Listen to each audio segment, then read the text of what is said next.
interesting. Eretz Acheret. I've read it since I made Aliyah, and it never fails to present very, very interesting ideas which really relate to the notion of Israel at a crossroads. And on that note, we're very excited to have Bambi with us to talk to us, and we'll speak for however long you're comfortable. Well, 40, 45, and then questions afterwards. Yes. And Zeru. Toda rabah.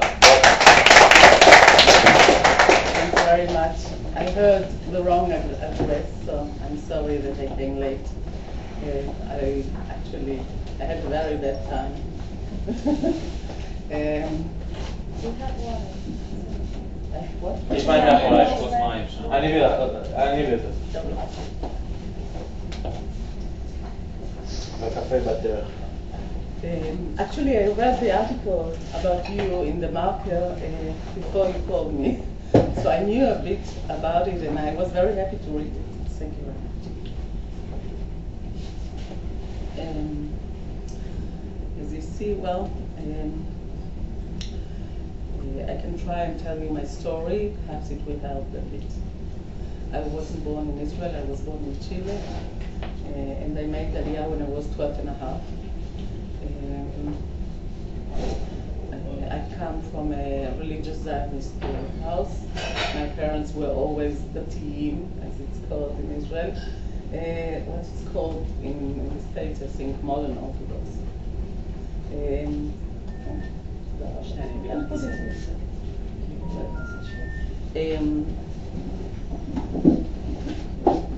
When I came to Israel, I received religious Zionist education,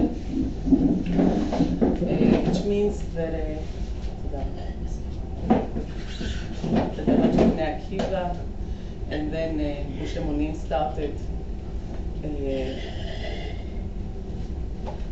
everything was very exciting for religious Zionism in these years.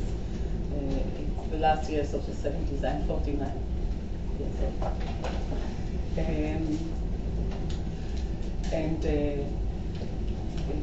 I went to the army with to the Nahal with a group of Bnei Akiva, well, it's a long story. I won't get into it.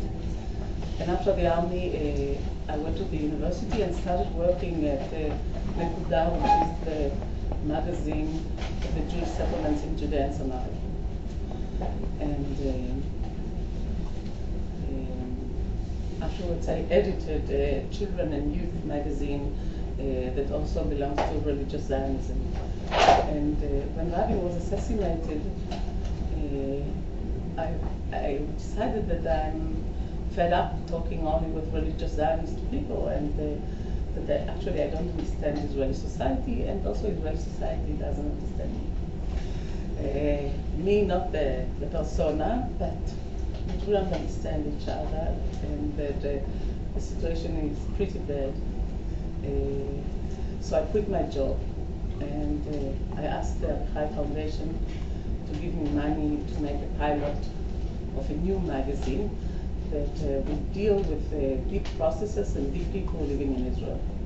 I had a feeling that I really don't know other sectors of Israeli society, and that the media is not in favor of me, a fervent reader of journals and newspapers, and the feeling that it's not working. So Avichai, actually, Zalman Bernstein, gave me the money to make a pilot, and then he died.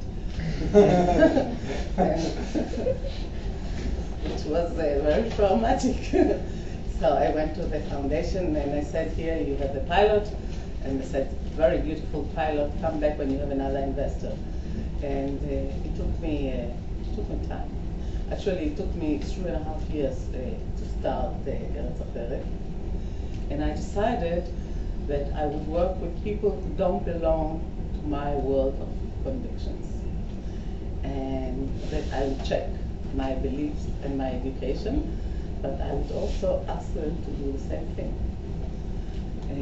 And so what happened was that the first edition of the magazine went into print one day before the 1st of October 2000, which was the best timing for a new magazine, because the Intifada started actually a day after. Still it was a good time. I don't know why, but it was a good time.